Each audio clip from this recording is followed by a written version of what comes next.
आज के इस समारोह के विशिष्ट अतिथि हैं अंग्रेजी विभाग के अध्यक्ष डॉक्टर मानिक मल्ली जी। मैं श्रद्धा से निवेदन कर रहा हूं कि आपको पुष्पगुच्छ भेंट कर आपका स्वागत करें, अभिनंदन करें।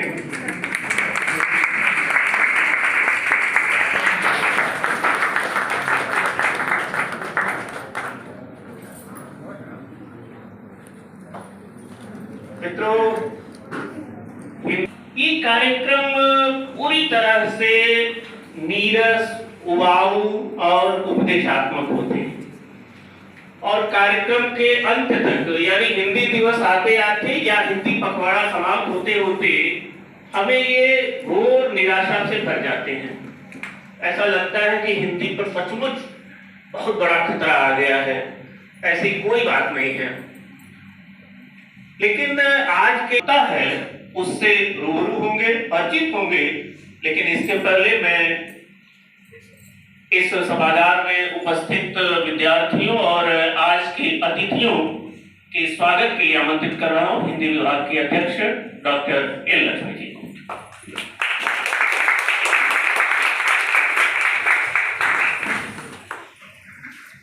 धन्यवाद डॉक्टर शशि कुमार सिंह जी। आदरणीय प्राचार्य महोदय जी, डॉक्टर एस.के. विश्वास सर, इस कार्यक्रम में उपस्थित अंग्रेजी विभाग के विभागाध्यक्ष डॉक्टर मानिक मल्ली सर, यहाँ उपस्थित सभी शिक्षकगण, मेरे प्रिय छात्रों, आज मुझे बहुत ही खुशी हो रही है कि इस सभागार में हम हिंदी दिवस, हिंदी पखवाड़ा और उसका समापन समारोह मनाने के लिए एकत्रित हुए हैं।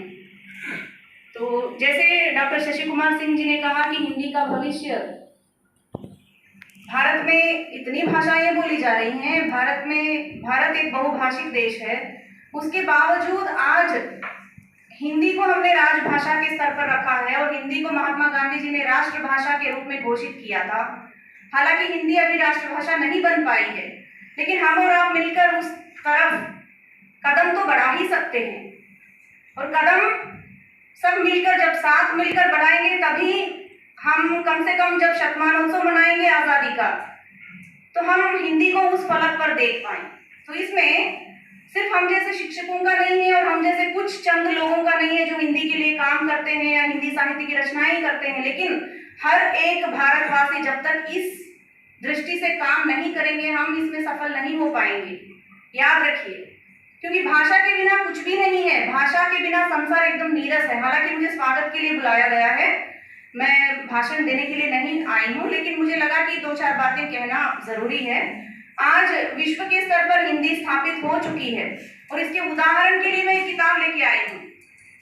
ये तमिलनाडु साहित्य बुलेटिन है। इसमें जो सामने यहाँ पे आप जिन तस्वीरों को आप देखेंगे, सबके सब विदेशी हैं जो कि हिंदी में काम कर रहे हैं अपने अपने राष्ट्रों में, राज्यों में, अपने अपने देशों में।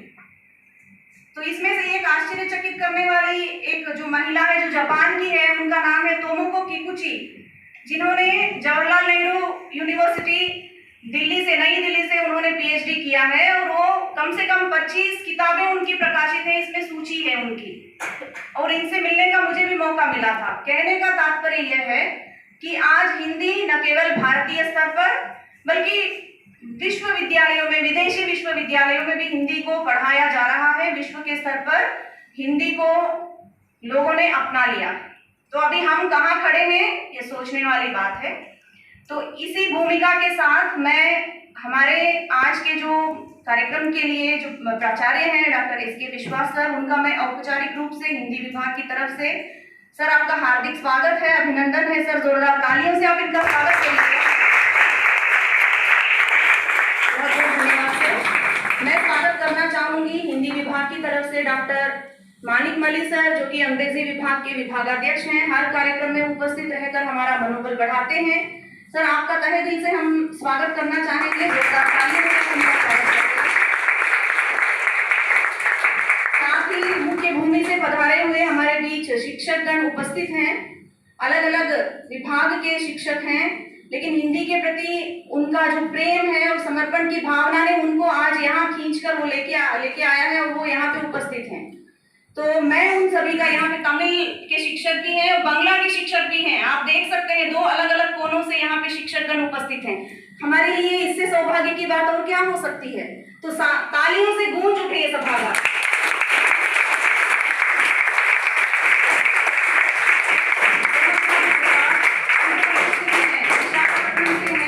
उत्तर प्रदेश के हैं, तो आज भारत की जो बहुभाषिकता है वो यहाँ पे मुझे देखने को मिल रही है। और महात्मा गांधी गवर्नमेंट कॉलेज माया बंदर, सही में आप सबको यहाँ पे उपस्थित पाकर ये पावन हो चुका है सभागार।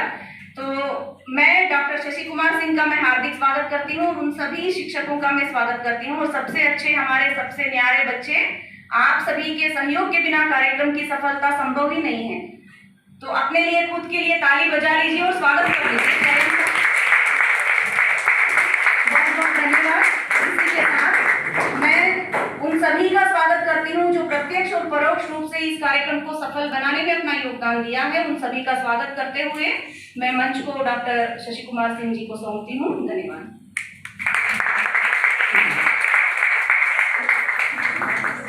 बहुत बहुत आभार डॉक्टर लक्ष्मी। जैसा कि मैंने पहले भी कहा कि आज के इस हिंदी पखवाड़ा समापन समारोह को बिल्कुल अलग बनाने की कोशिश है। यानी आज हिंदी की जो रचनात्मकता है पिछले लगभग 70-80 वर्षों की, उसकी हम थोड़ी सी वानगी लेंगे और इसके अंतर्गत एक कहानी को चुना गया है। कहानियां बहुत अच्छी हैं, ढेरों कहानियां हैं, लेकिन आज थोड़ा सा समय की सीमा का भी ध्यान रखना पड़ता है, इसलिए बहुत छोटी सी कहानी हमने ली है। छोटी छोटी कविताएं हैं और ऐसी कविताएं हैं, ऐसी कहानी है जो आपको सोचने के लिए विवश करती है और थोड़ी बहुत आपके भीतर जो मनुष्यता है उससे झकझोरती है, उसे जगाने की कोशिश करती है। सबसे पहले कहानी पाठ रखा गया है और सुप्रिया ढाली उस कहानी का पाठ करेंगी। उससे पहले मैं बता दूं कि यह कहानी हिंदी के वरिष्ठ कथाकार काशीनाथ सिंह की है। काशीनाथ सिंह ने संस्मरण लिखे हैं, उपन्यास लिखे हैं और ढेरों कहानियां हैं। बहुत चर्चित नाम है। 2011 में साहित्य अकादमी पुरस्कार भी उन्हें मिल चुका है और उनके चर्चित उपन्यास काशी का 80 पर मोहल्ला 80 नाम की फिल्म भी बनी है, जिसमें मुख्य भूमिका सनी देओल ने निभाई है। तो यह जो कहानी है आप ध्यान से सुने और सोचे कि आज हमारे भीतर की जो मनुष्यता है उस पर कितना बड़ा संकट है। सुप्रिया ढाली आप जानते हैं कि अर्थशास्त्र विभाग में तृतीय वर्ष की छात्रा हैं, बहुत अच्छा कहानी पाठ करती हैं। सुप्रिया ढाली काशीनाथ सिंह की कहानी खरोंच का पाठ करेंगे। सुप्रिया ढाली।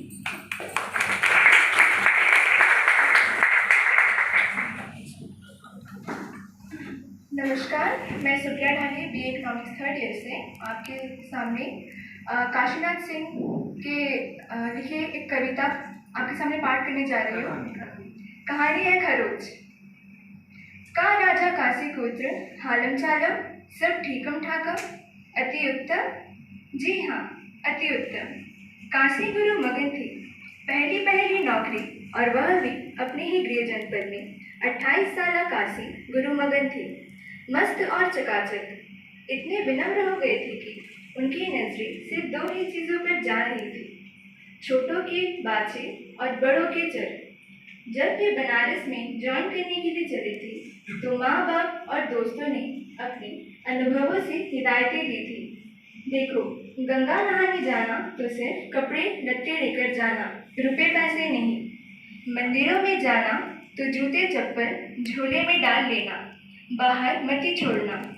भीड़ में मोबाइल ऊपर सामने की जेब में रखना, बगल में या पीछे नहीं। साइकिल अगर हो तो हमेशा डबल लॉक, अगर रोड पर या कहीं और छोड़ना पड़े तो नज़र में रखना। बाकी तो अपहरण का डर नहीं, क्योंकि तुम डॉक्टर, इंजीनियर या ठेकेदार नहीं हो, और सुपारी का तो सवाल ही नहीं, क्योंकि तुम्हारा कभी किसी से लफड़ा ही नहीं रहा है। पिता ने हिदायत नहीं दी थी, सिर्फ संस्कार याद दिलाए थे कि ना भूलना कि गरीबी में पले बड़े हो, कि दिन दुखियों की मदद करना, कि दूसरों के साथ सुख दुख बांटना, कि औरों की बरकत में ही अपनी भी बरकत समझना, आदि आदि। इस तरह मस्त और चकाचक थे काशी गुरु बनारस में। छोटी सी नौकरी, किराए का डेरा, हाउसवाइफ बीवी, लोन की मोटर बाइक नहीं, पहले साइकिल। मोटरसाइकिल का तो यह है कि डेरा जो मिलता था वह ऑफिस से घंटों भर दूर अक्सर लेट पहुंचते थे और डांट खाते। अजीज आकर बॉस ने बुलाया और समझाया, साइकिल छोड़ो, बैंक से लोन लो और खरीदो मोटर बाइक। तुमसे ना हो तो कहूँ मैं दिला दूँ लोन। सो आ गई बाइक हीरो होंडा। एक पंद्रिया के अंदर बीवी दुलारी भी बैठी चिपक कर हीरो के साथ छुट्टी के दिन, और घूम आते काशी चाट भंडार और आईपी मॉल। सच कहिए तो मौज ही मौज, मौजा ही मौजा। काशी गुरु जितना बाइक पर चढ़ते नहीं, उससे ज़्यादा उसे नहलाते धुलाते, पहुँचते गौ सेवा भाव से। क्या क्या नहीं किया उन्होंने उसे खरोच से बचाने के लिए। यहाँ तक कि ऑफिस के लिए शॉर्टकट छोड़ लंबा रास्ता पकड़ते, उसी रास्ते घर लौटते और फिर घर से ऑफिस जाते। 11 महीने हो गए थे बाइक की, लेकिन कोई भी देखता तो पूछे बगैर ना रहता, अरे गुरु किस दिन खरीदी है उड़न खटोला। तो एक दिन वे उसी रास्ते घर से ऑफिस जा रहे थे कि लड़ गई रविंद्रपुर चौराहे पर। उस दिन ना दुलारी को छींक आई थी, ना बिल्ली ने रास्ता काटा था, लेकिन लड़ गई तो लड़ गई, वह भी साइकिल के साथ। कहानी मुश्किल है कि बाइक साइकिल से लड़ी या साइकिल बाइक से। ऐन वक्त पर काशी गुरु ने ऐसा ब्रेक मारा कि बाइक स्टैंड स्टिल। गुरु के मुंह से गुस्से से अपने आप निकला, सालो अंधे हो क्या, दिखाई नहीं पड़ता। उन्होंने वही गाली दी जो कभी कभार कार वाले उन्हें देते थे। जेठ की साय दोपहरिया, सुनसान चौराहा, चारों तरफ सन्नाटा, ना कहीं कोई आदमी, ना जन चिड़िया का पूत भी नहीं। धधकती धूप में उजाड़, वीरान, निर्जन, दूर दूर तक फैला कॉलोनी।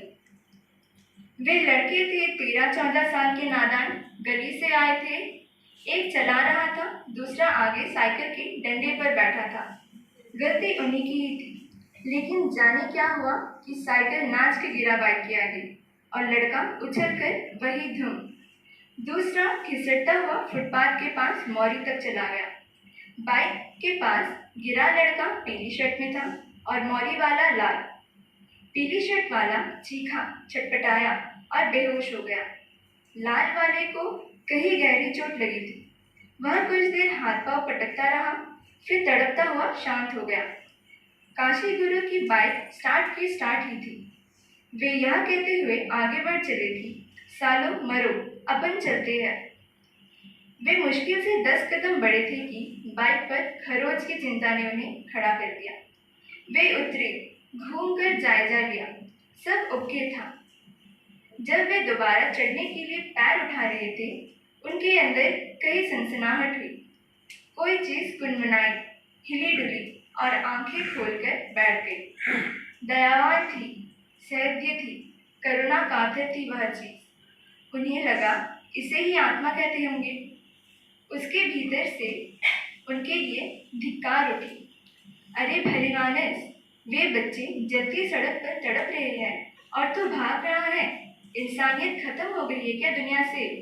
क्या उन्हें किसी डॉक्टर के यहाँ नहीं ले जा सकते? कुछ नहीं करते तो कम से कम एटीएस के टीके तो लगवा देते। और ले भी कहाँ जाना है? जहाँ खड़े हो वहीं से सामने देखो, बड़ी सी होड़ी, जीवन रेखा क्लिनिक, 24 घंटे सेवाएं उपलब्ध। काशी गुरु लौट पड़े। फुटपाथ की नाली पास ही थी। बाइक खड़ी की और झुकी। शायद चोट अंदरूनी थी, बाहरी नहीं। लड़की का चेहरा कीचड़ में लिथड़ गया था। पहचान में नहीं आ रहा था कि कौन है, कैसा है। कुछ पूछने पर दुगवाने लग रहा था, साफ बोल नहीं पा रहा था। वह जब तक इशारा कर रहा था उंगली से पीली शर्ट वाले लड़की की ओर जो अचेत पड़ा था। गुरु ने जब उसे उठाना चाहा तो उसने कराहते हुए किसी तरह सिर्फ इतना कहा कि मुझे छोड़ो, पहले उसे देखो, मर रहा है वो। काशी गुरु का जी धक्सा हो गया।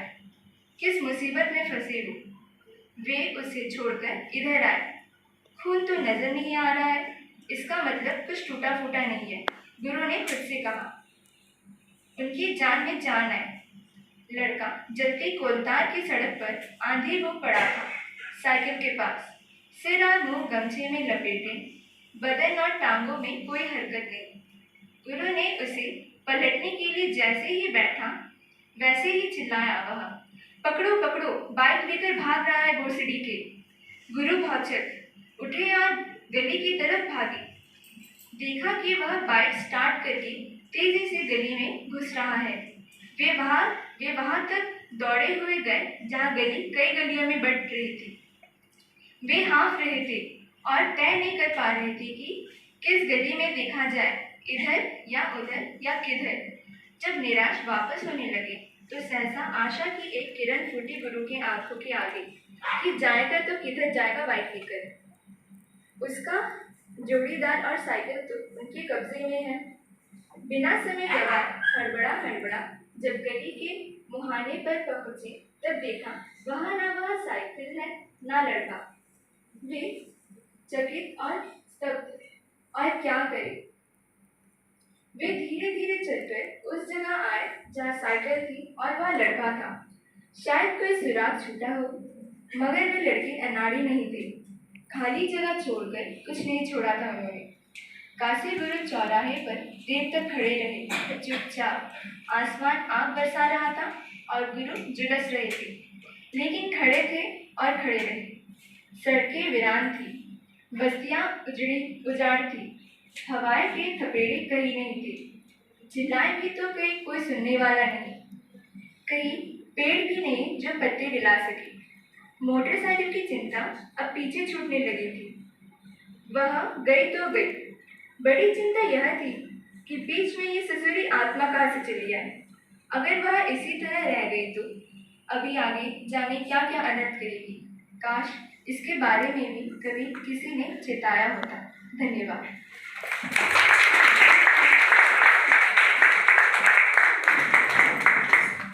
कहानी की अंतिम पंक्ति थी कि बीच में ये ससुरी आत्मा कहाँ से आ गई। अगर ऐसे ही रह गई तो आगे पता नहीं क्या क्या दिन दिखाएगी। काश इसके लिए भी किसी ने चेताया होता। आप देखिए कहानी यही है। एक आदमी शहर में जाता है और अच्छा करने की कोशिश कर रहा है, मदद करने की कोशिश कर रहा है। उसकी अंतरात्मा कहती है कि हमें उन घायल बच्चों की मदद करनी चाहिए, लेकिन वही घायल बच्चे उसे धक्का लेकर के और बाइक लेकर के चले जाते हैं। तो धीरे धीरे वह फिर अमानवीय होता चला जाएगा। तो उसी जो अमानवीय होने की प्रक्रिया है उसी पर केंद्रित है यह कहानी, और हमें मानवीय बनाने की कोशिश करती है। और अब मैं इस क्रम में आमंत्रित कर रहा हूँ ममता को।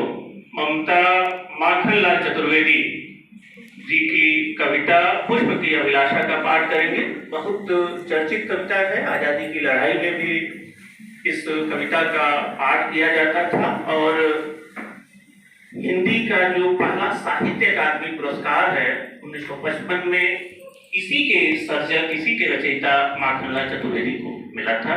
ममता पुष्प की अभिलाषा।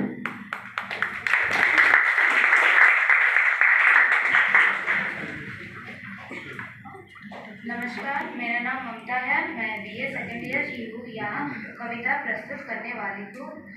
पुष्प की अभिलाषा। कवि है माखनलाल चतुर्वेदी।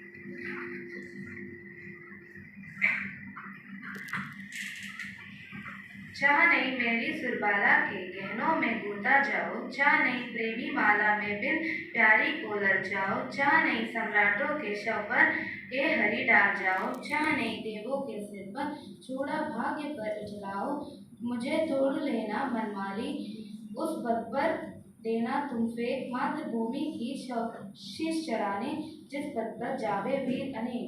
धन्यवाद।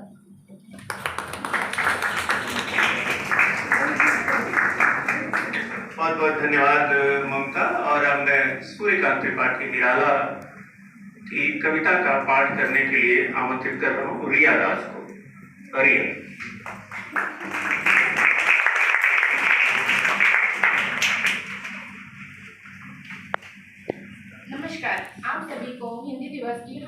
शुभकामनाएं। मैं रिया दास बीएससी जियोग्राफी सेकेंड ईयर की छात्री हूँ।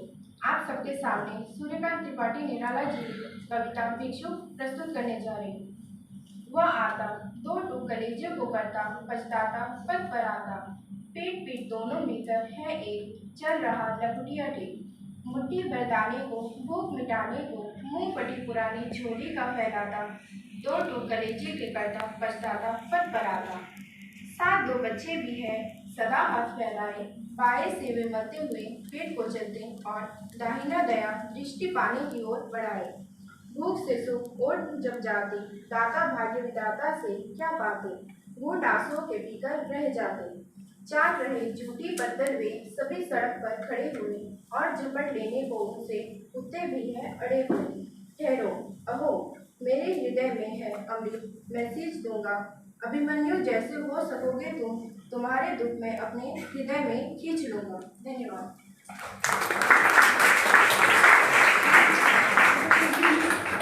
धन्यवाद रिया। और अब मैं हम पंछी उन्मुक्त गगन के, यह कविता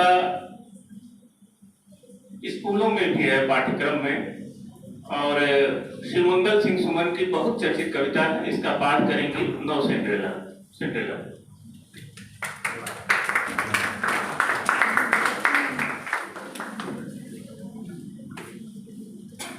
नमस्कार, मेरा नाम भारत सिंड्रेला और मैं बीए हिस्ट्री सेकेंड ईयर में पढ़ती हूँ। आज मैं आप सभी को शिव मंगल सिंह सुमन की कविता पढ़ के सुनाने वाली हूँ। हम पंछी उन्मुख गगन के पिंजरबद्ध न गा पाएंगे, कनक तिलियों से टकराकर पुलकित पंख टूट जाएंगे। हम बहता जल पीने वाले मर जाएंगे भूखे प्यासे, कहीं मिली है कटुक निबौरी कनक कटोरी की मैदा से। स्वर्ण श्रृंखला के बंधन में अपनी गति उड़ान सब भूले, बस सपनों में देख रहे हैं तरु की फुनगी बढ़ के झूले। ऐसे थे अरमान की उड़ते नील गगन की सीमा पाने, लाल किरण सी चोंच खोल चुपते तारक अनार के दाने। होती सीमाहीन क्षितिज से इन पंखों की होड़ा होड़ी, या तो क्षितिज मिलन बन जाता या तंती सांसों की डोरी। नींद में दो चाहे टहनी का आश्चर्य छिन्न भिन्न कर डालो, लेकिन पंख दिए है तो आकुल उड़ान में विघ्न न डालो। धन्यवाद।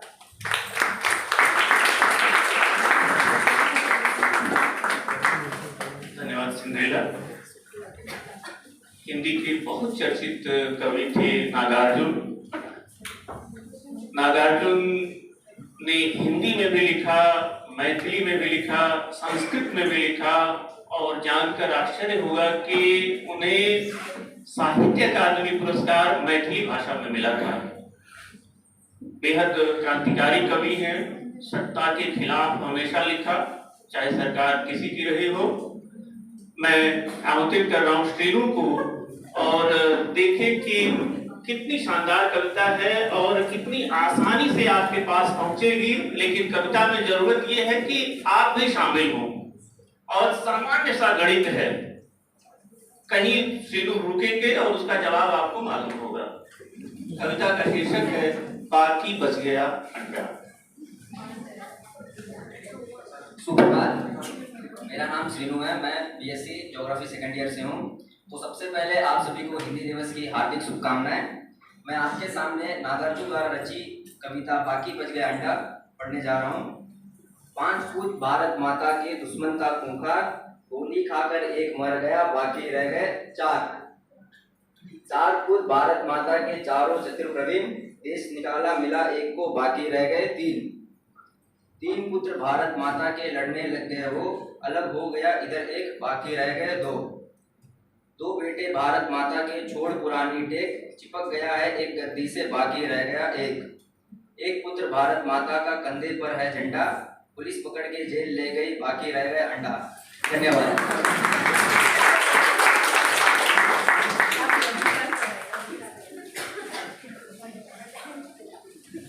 इस कविता में आप लोग सही से शामिल नहीं हो पाए।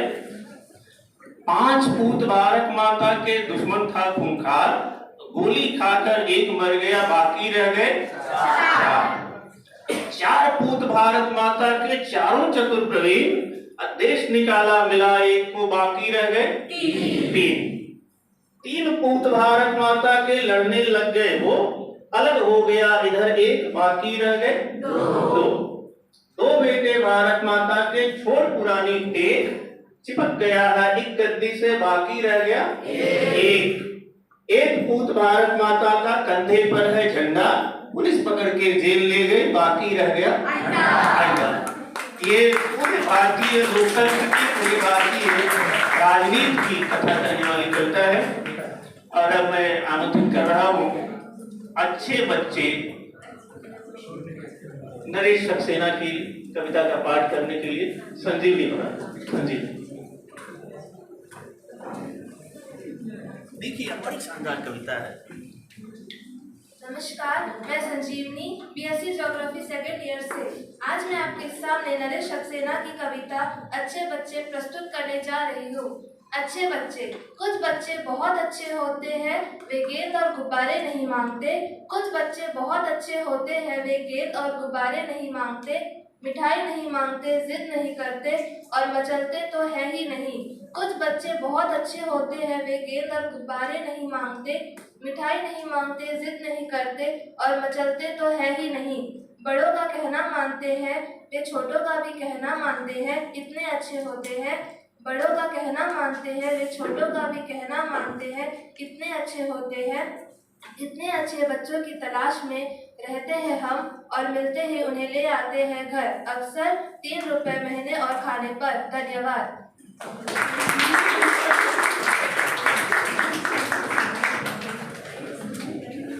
3 रुपए नहीं, 30 रुपए। अच्छे बच्चे, देखिए कितनी अच्छी कविता है ये। हम और आप थोड़े भाग्यशाली हैं कि कम से कम महाविद्यालय तक, विश्वविद्यालय तक पहुंचे हैं। तमाम ऐसे बच्चे हैं जो असमय वयस्क होने के लिए विवश हैं और विद्यालयों का मुंह तक नहीं देख पाते हैं।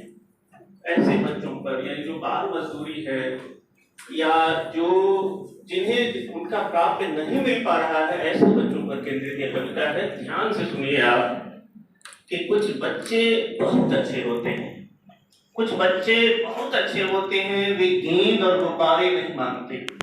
कुछ बच्चे बहुत अच्छे होते हैं, वे गेंद और गुब्बारे नहीं मांगते, मिठाई नहीं मांगते, जिद नहीं करते। कुछ बच्चे बहुत अच्छे होते हैं, वे गेंद और गुब्बारे नहीं मांगते, मिठाई नहीं मांगते, जिद नहीं करते और मचलते तो है ही नहीं। कुछ बच्चे बहुत अच्छे होते हैं, वे गेंद और गुब्बारे नहीं मांगते, मिठाई नहीं मांगते, जिद नहीं करते और मचलते तो है ही नहीं। बड़ों का कहना मानते हैं, वे छोटों का भी कहना मानते हैं, इतने अच्छे होते हैं। इतने अच्छे बच्चों की तलाश में रहते हैं हम और मिलते ही उन्हें ले आते हैं घर, अक्सर 30 रुपए महीने और खाने में।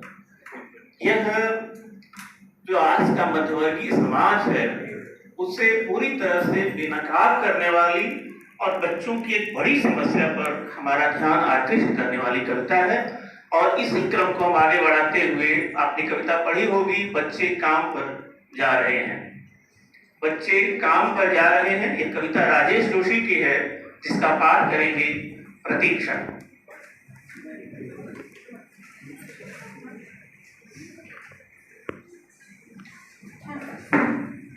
सभी को नमस्कार। हिंदी दिवस की हार्दिक शुभकामनाएं। मैं प्रतीक्षा मजूमदार, इकोनॉमिक्स सेकेंड ईयर। आज बच्चे काम पर जा रहे हैं द्वारा राजेश जोशी की कविता प्रस्तुत करने जा रहे हैं। कोहरे से ढकी सड़क पर बच्चे काम पर जा रहे हैं। सुबह सुबह बच्चे काम पर जा रहे हैं।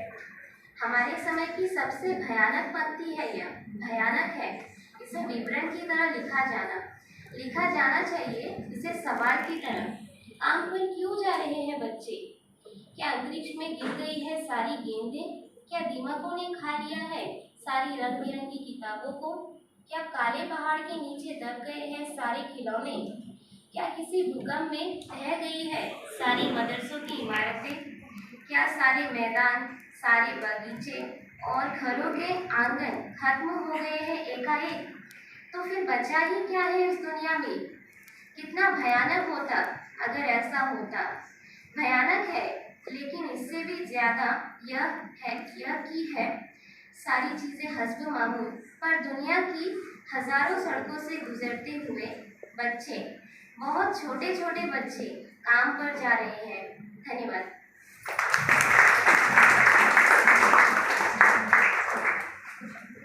बहुत बहुत धन्यवाद प्रतीक्षा, बहुत अच्छी कविता है। बच्चे काम पर जा रहे हैं और ये मैंने पहले भी कहा कि जानबूझकर की कविताएं चुनी गई हैं कि आपको थोड़ा सा जागरूक कर सकें। बच्चे काम पर जा रहे हैं, एक दो लाइन आप देखिए उसमें कितनी शानदार है कि जिसे लिखा जा रहा है विवरण की तरह, उसे लिखा जाना चाहिए सवाल की तरह। ये सचमुच आज हमारे समय का बहुत बड़ा सवाल है। और अंतिम कविता लेकर आ रही हैं हेमलता। कविता का शीर्षक है मरना। कवि हैं उदय प्रकाश। उदय प्रकाश को 2010 में साहित्य अकादमी पुरस्कार मिला था। बहुत छोटी कविता है, शुरू होते ही खत्म हो जाएगी, लेकिन आपको सोचने के लिए, बोलने के लिए चिंतित करेगी, जागरूक करेगी।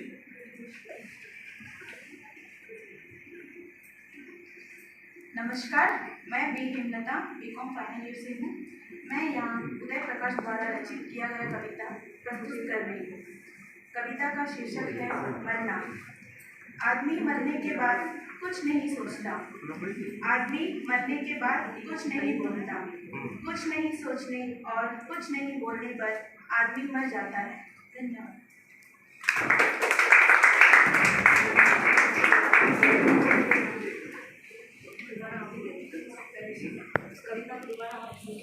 हाँ, जो कविता अभी हेमलता ने पढ़ी उसका शीर्षक है मरना। बहुत छोटी कविता है। आदमी मरने पर कुछ नहीं सोचता, आदमी मरने पर कुछ नहीं सोचता, आदमी मरने पर कुछ नहीं बोलता, आदमी मरने पर कुछ नहीं सोचता, आदमी मरने पर कुछ नहीं बोलता, और कुछ नहीं सोचने और कुछ नहीं बोलने पर आदमी मर जाता है। कुछ नहीं सोचने और कुछ नहीं बोलने पर आदमी मर जाता है। ये आप खुद सोचिए और सोचते रहिए और बोलिए, चाहे वो अन्याय हो, अत्याचार हो, आपके अपने अधिकार हो, आसपास भी आप अगर कुछ गलत देख रहे हो तो वहां पर भी आपका आवाज उठाना स्वाभाविक है। उसके लिए आप आवाज उठाइए, सोचिए। सोचना कई प्रकार से हो सकता है, लेकिन अभी आप जिस उम्र में हैं वहां आपको अपने कैरियर के बारे में सोचना है। और अगर आप नहीं सोचेंगे, नहीं बोलेंगे, तो फिर आप बिल्कुल मरे हुए के समान हैं, क्योंकि वक्त समय किसी के लिए रुकता नहीं है ना। फिर बाद में अगर आप चाहेंगे कि हम सोचेंगे, बोलेंगे, लेकिन फिर बोलने के लिए, सोचने के लिए वक्त नहीं रहेगा। और आप लोगों के लिए जूस की व्यवस्था की गई है, आने में थोड़ा सा विलंब है।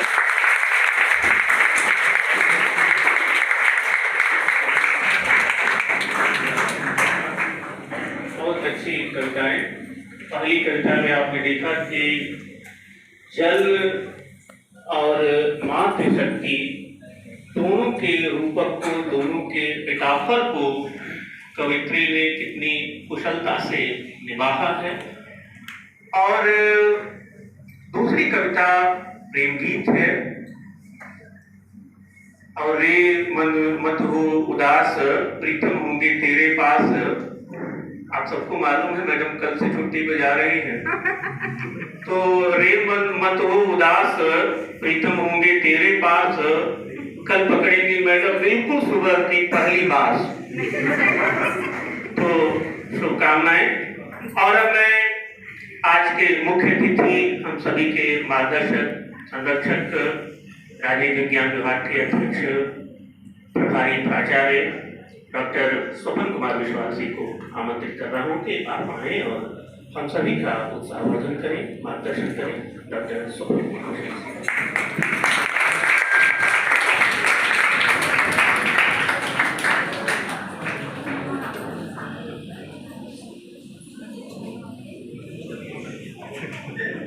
धन्यवाद। मैं हमारे कॉलेज के principal sir doctor B program sir के अनुपस्थिति में मैं आप सभी को हार्दिक अभिनंदन करता हूँ कि हिंदी पखवाड़ा जो हमारे पूरी भारतवर्ष में हर जगह पर इसके 14 सितंबर से इसको मनाया जाता है, उसी कड़ी में हमारे कॉलेज में कई सारे कार्यक्रम कल से शुरू किया गया है। मैं हिंदी विभाग और को जो हमारे टीचर्स है, स्टूडेंट्स जो हिंदी पढ़ते हैं, उन सभी को मैं बधाई देता हूँ हमारे कॉलेज के सभी शिक्षक परिवार की तरफ से। जितने हमारे नॉन टीचिंग स्टाफ्स है उन्होंने भी इस कार्यक्रम में भाग लिया है, उनको भी मैं कॉलेज की तरफ से बधाई देता हूँ। देखिए, बहुत बड़ी एक उपलब्धि है हमारी,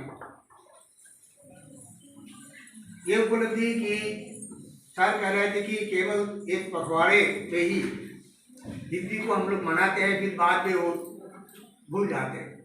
लेकिन हमारे ख्याल में अंडमान निकोबार आइलैंड के सोसाइटी के जो उदाहरण है वो थोड़ा हटके है पूरी भारत का तथा विश्व से, क्योंकि मुझे जहाँ तक लगता है कि जितने बच्चे सुप्रिया, ममता, रिया, चित्रेला, जो भी जितने भी सीनू, मुश्किला, हेमलता, संजीवनी, सभी शायद उसमें मातृभाषा किसी का हिंदी में नहीं, अगर मैं सही हूँ तो सही, हाँ। लेकिन उन्होंने इस जगह पर इतने सुंदर से मातृभाषा को, हिंदी भाषा को अपने ही मातृभाषा के रूप में उन्होंने प्रस्तुत किया है। मैं इस कड़ी में जो हमारे बहुत सारे नए टीचर्स आए हैं, पूरी भारत के प्रतिनिधि के रूप में हमारे इस कॉलेज में आए, उनको भी मैं स्वागत करता हूँ। इस खाली हिंदी इस पकौड़े के लिए, बाकी नहीं, बाकी प्रिंसिपल करेंगे।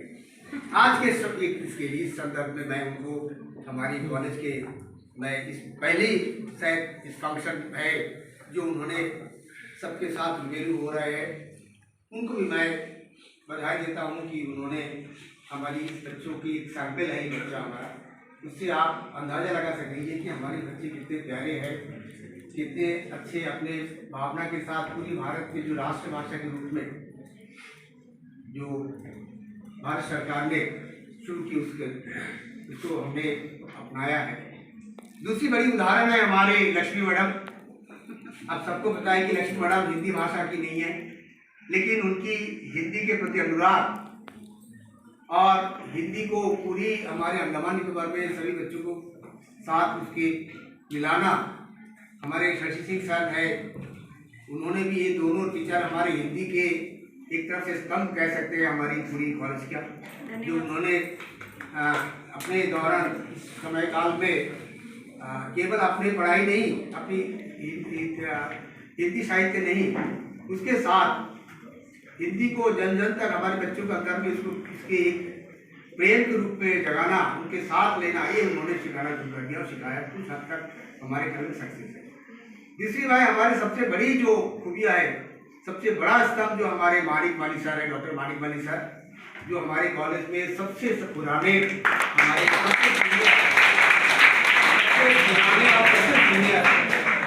प्रोफेसर है, जिन्होंने हमारे हर प्रोग्राम में हर बच्चे के साथ हर समय पर उन्होंने अपने दिल और अपने एहसास के साथ सबके साथ रहते हैं।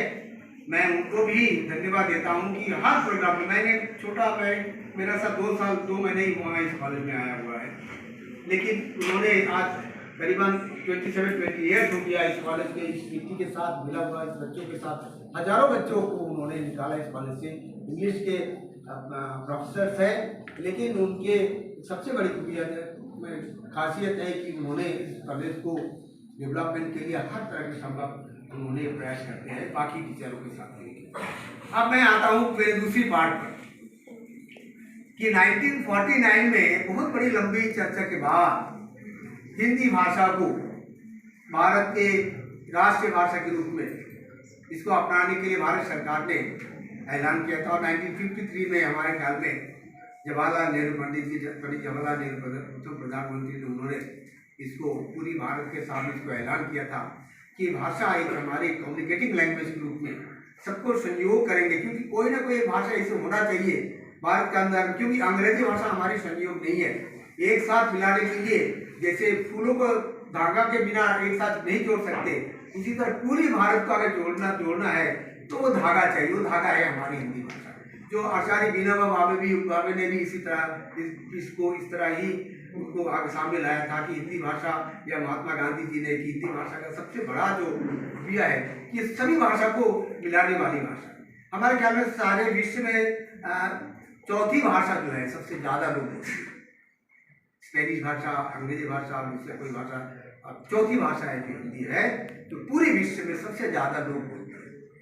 भारत में हर जगह पर, शहर में तो अब पूछिए मत, हर शहर में हिंदी का बोलबाला, हिंदी का चाल जो हिंदी के माध्यम से हम लोग बोलते हैं, तो वो तो है ही है।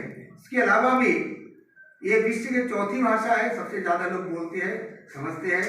और हालांकि हम लोग कहते हैं कि ये नॉर्थ इंडियन भाषा है, उत्तर भारत की भाषा, लेकिन ऐसे नहीं, भारत के अलावा भी नेपाल, मॉरिशस, बांग्लादेश, पाकिस्तान, इन सारे जगह पर हिंदी भाषा को एक अपना भाषा के रूप में इसको अपनाया है और बोलचाल के भाषा के रूप में उसको अपनाया।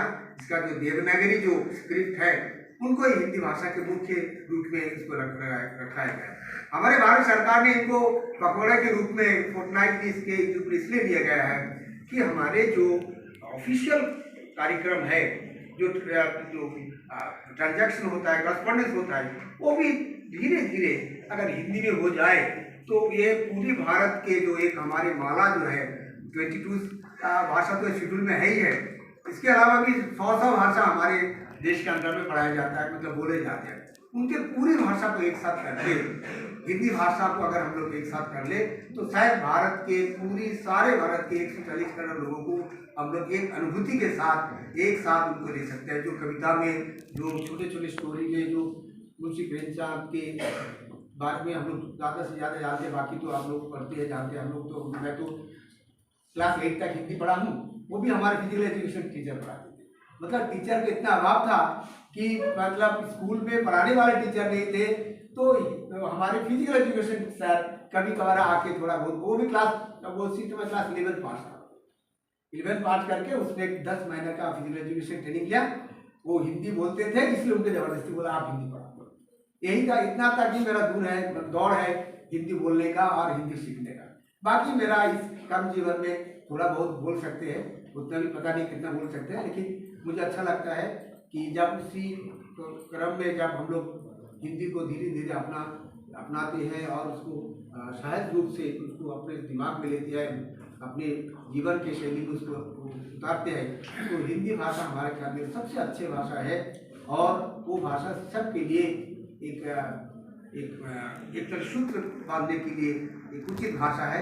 हमें रोजाना हर दिन ऑफिस में हो, कहीं भी जहाँ पर जरूरत पड़े, हिंदी भाषा को हम लोग अपनाना चाहिए और इसको आगे बढ़ाना चाहिए। इसी के साथ मैं दोबारा सबको हिंदी विभाग के हमारे टीचर्स और बाकी जितने भी हमारे टीचर्स यहाँ पर आए, प्रोफेसर साहब, उनको मैं धन्यवाद देता हूँ। खास करके जो छोटे छोटे कविताएं, छोटे छोटे स्टोरी पढ़ा है, उनको भी मैं धन्यवाद देता हूँ। और जितने बच्चे हमारे यहाँ पर आए हैं, बाकी कार्यक्रम में भाग लिया, उनको भी मैं कॉलेज की तरफ से धन्यवाद देता हूँ।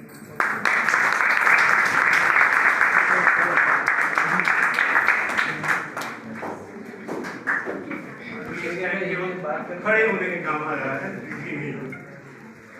बहुत बहुत आभार सर, आप के इस मार्गदर्शन के लिए, इस प्रोत्साहन के लिए। जैसा कि सर ने सचमुच कहा कि आज जिन विद्यार्थियों ने यहाँ रचनाओं की प्रस्तुति की है, उनकी मातृभाषा हिंदी नहीं है। सर की भी मातृभाषा हिंदी नहीं है, लक्ष्मी मैडम की भी नहीं है, मालिक सर की भी नहीं है। तो यहाँ बैठे हुए मुझे लगता है कि बहुसंख्यक लोगों की भाषा, मातृभाषा हिंदी नहीं है, लेकिन इसके बावजूद हिंदी के प्रति उनका प्रेम है। जब मुख्य अतिथि महोदय कह रहे थे कि उन्हें हिंदी फिजिकल एजुकेशन के अध्यापक ने पढ़ाई थी, तो मुझे अभी पिछले हफ्ते कही हुई मानिक सर की एक बात याद आई। मानिक सर ने कहा कि जब कॉलेज में बंगाली के अध्यापक नहीं थे तो मैं अंग्रेजी का अध्यापक होने के बावजूद बंगाली पढ़ाता था, और जब रिजल्ट आता था तो बच्चे बंगाली में पास हो जाते थे, अंग्रेजी में फेल हो जाते थे। तो ऐसा भी होता है कि जब हम अपनी मातृभाषा में, अपनी भाषा में ज्यादा से ज्यादा अच्छा देने की कोशिश करते हैं तो उसका परिणाम भी दिखाई पड़ता है। बहुत बहुत आभार मुख्य अतिथि महोदय। मैं आपको सूचित कर दूं कि आज जिन विद्यार्थियों ने यहाँ अपनी प्रस्तुतियां दी हैं उन्हें प्राचार्य जी के आने के बाद प्रमाण पत्र प्रदान किया जाएगा किसी कार्यक्रम में। कर्मचारियों के लिए कुछ प्रतियोगिताएं भी हुई थी, निबंध प्रतियोगिता, टिप्पणी लेखन आदि, उनका भी पुरस्कार वितरण समारोह प्राचार्य जी के आने के बाद संपन्न होगा। आज इस कार्यक्रम में रचनापाठ करने वाले सभी विद्यार्थियों का मैं हिंदी विभाग की ओर से, महाविद्यालय की ओर से आभार प्रकट करता हूँ।